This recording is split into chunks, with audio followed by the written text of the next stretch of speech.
अब मैं बीजेपी से कहना चाहता हूं, अच्छी तरह सुन लीजिए, बीजेपी के लोग अच्छी तरह सुन लीजिए। भैया, एटम बम का नाम सुना आपने? सुना है एटम बम का नाम? उससे बड़ा क्या होता है? उससे बड़ा क्या होता है? एटम बम से बड़ा हाइड्रोजन बम होता है। होता है नहीं होता है? मानवापुरा में हमने एटम बम दिखाया था। बीजेपी के लोगों तैयार हो जाओ, हाइड्रोजन बम आ रहा है। हाइड्रोजन बम आ रहा है, तैयार हो जाइए।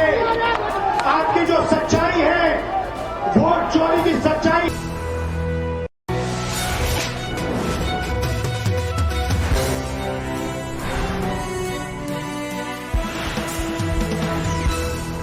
नमस्कार, आप देख रहे हैं द बिग न्यूज 9 और मैं हूं आपके साथ दीपक विशाल। आज 1 सितंबर है और 1 सितंबर यानी कि कांग्रेस की 1300 किलोमीटर की वोटर अधिकार यात्रा बिहार की राजधानी पटना में अपने आखिरी पड़ाव पर पहुंच चुकी है। आइए इस यात्रा की जमीनी तस्वीर, राजनीतिक निहितार्थ और आगे की क्या संभावनाएं हैं, इसको विस्तार से जानते हैं। क्योंकि लगातार 15 अगस्त से शुरू हुई यात्रा लगातार बिहार के उन विभिन्न जगहों पर घूमती हुई आज पटना में समापन हुआ। यह यात्रा राहुल गांधी ने 17 अगस्त 2025 को बिहार के सासाराम से शुरू की थी, जिसका लक्ष्य था वोट चोर गद्दी छोड़ का नारा लगाते हुए अवैध जो मतदान है उस वोटों की चोरी और लोकतांत्रिक अधिकारों की कटौती के खिलाफ आवाज़ उठाना। यात्रा ने 25 जिलों में फैले 110 से अधिक विधानसभा क्षेत्रों को छुआ और लोगों से आमने सामने संवाद कर लोकतंत्र की रक्षा का संदेश भी दिया। यह सिर्फ एक यात्रा पूर्ण रैली नहीं, बल्कि आपदा प्रदर्शन की एक राजनीतिक मुहिम थी। एक क्रांति की भूमिका निभाते हुए राहुल गांधी ने कहा था कि हमारी यात्रा बिहार से शुरू हुई है और अब देश को घेर लेगी। 1 सितंबर 2025 यानी आज की सुबह से हम देख रहे हैं कि राहुल गांधी, तेजस्वी यादव, हेमंत सोरेन समेत महागठबंधन के तमाम नेता गांधी मैदान से चलकर अंबेडकर पार्क तक एक पदयात्रा निकाल रहे हैं।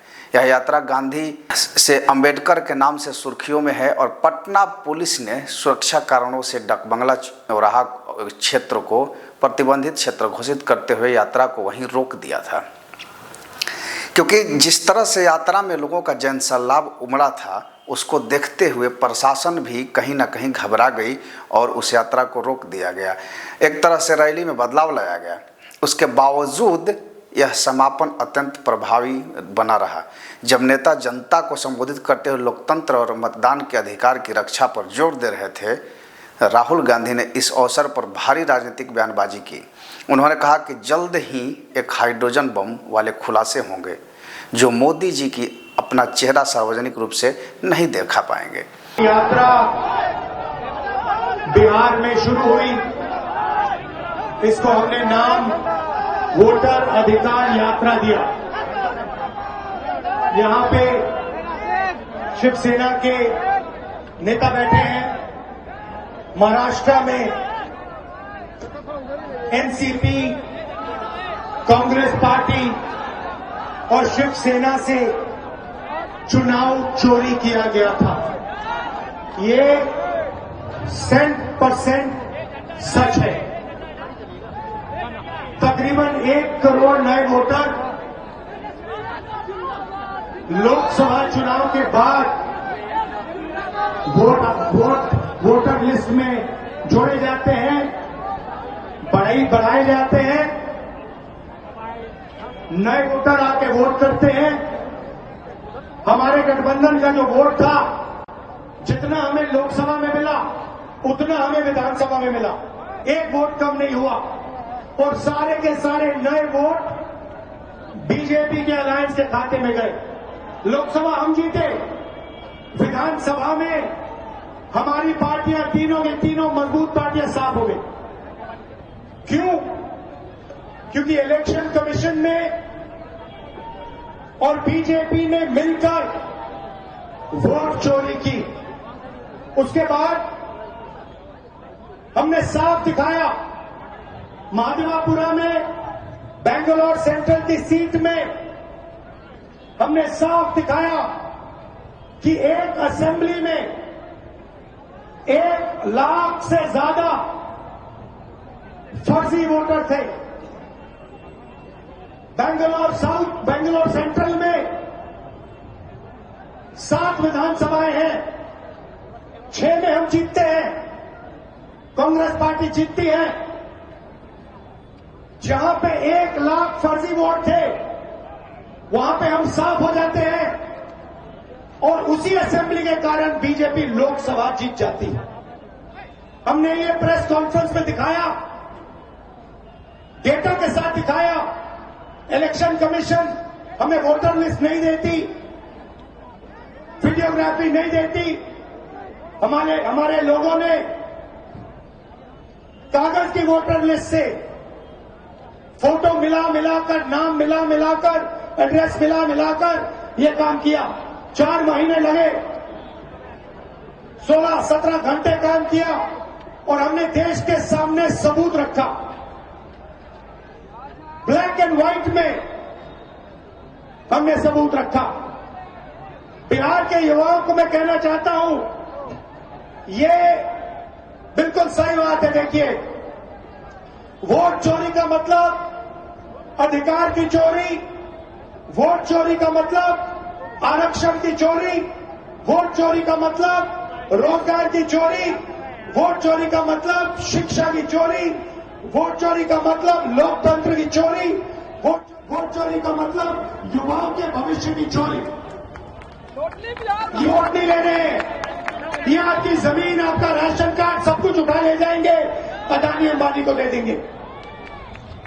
भाई और बहनों, जिन शक्तियों ने महात्मा गांधी की हत्या की, वही शक्ति इस संविधान की, अंबेडकर जी के संविधान की, गांधी जी के संविधान की हत्या करने की कोशिश कर रहे हैं। हम इनको संविधान की हत्या नहीं करने देंगे, कुछ भी हो जाए नहीं करने देंगे। इसलिए हमने बिहार में यात्रा की और आपका क्या जबरदस्त रिस्पॉन्स आया। बिहार का युवा सारे के सारे युवा खड़े हो गए, छोटे छोटे बच्चे जीत के पास आते थे, कहते थे वोट चोर, वोट चोर, वोट चोर, नारा फैल गया है। और बीच में बीजेपी के लोग काले झंडे दिखा रहे हैं, है ना। अब मैं बीजेपी से कहना चाहता हूं, अच्छी तरह सुन लीजिए, बीजेपी के लोग अच्छी तरह सुन लीजिए। भैया, एटम बम का नाम सुना आपने? सुना है एटम बम का नाम? उससे बड़ा क्या होता है? उससे बड़ा क्या होता है? एटम बम से बड़ा हाइड्रोजन बम होता है। होता है नहीं होता है? मानवापुरा में हमने एटम बम दिखाया था। बीजेपी के लोगों, तैयार हो जाओ, हाइड्रोजन बम आ रहा है, हाइड्रोजन बम आ रहा है, तैयार हो जाइए। आपकी जो सच्चाई है, वोट चोरी की सच्चाई है, वो पूरे देश को पता लगने जा रही है। राइट? बिहार की जनता, बिहार के युवा, बिहार की महिलाओं से मैं धन्यवाद करना चाहता हूं। ये क्रांतिकारी प्रदेश है, इसने पूरे देश को मैसेज दिया कि वोट चोरी नहीं होने देंगे। और ये जो आपने बिहार में किया है, हमारी जो मदद की, ये पूरे देश में फैल गई है, कोने कोने में फैल गई है। आने वाले समय में मैं आपको गारंटी करके दे रहा हूं, हाइड्रोजन बम के बाद नरेंद्र मोदी जी अपना चेहरा इस देश को नहीं दिखा पाएंगे। नमस्कार, जय हिंद, जय बिहार। इस बयान की चर्चा बहुत हो रही है कि हाइड्रोजन बम क्या है। इससे पहले एटम बम ने भी उन्होंने कहा था, बाद में हाइड्रोजन बम भी कहा था। आखिर इस कौन सा बड़ा खुलासा है जिससे बीजेपी सख्ते में आ गई है?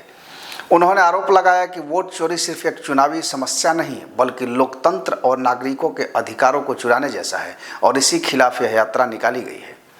महागठबंधन के कई नेता तेजस्वी यादव, हेमंत सोरेन, मल्लिकार्जुन खड़गे, Supriya Sule, D Raja, M A Baby, Mukesh Sahani और इसके साथ साथ हेमंत सोरेन भी इस पार्टी में इस पूरे समापन समारोह में जुटे हुए थे। आज पटना में एकजुटता के संदेश के साथ मौजूद भी थे। इस तरह यात्रा महज कांग्रेस की नहीं बल्कि पूरे विपक्ष गठबंधन की सामूहिक आवाज बनी। यात्रा के दौरान कई जगह हिंसात्मक झड़प हुई और तनाव भी देखने को मिले।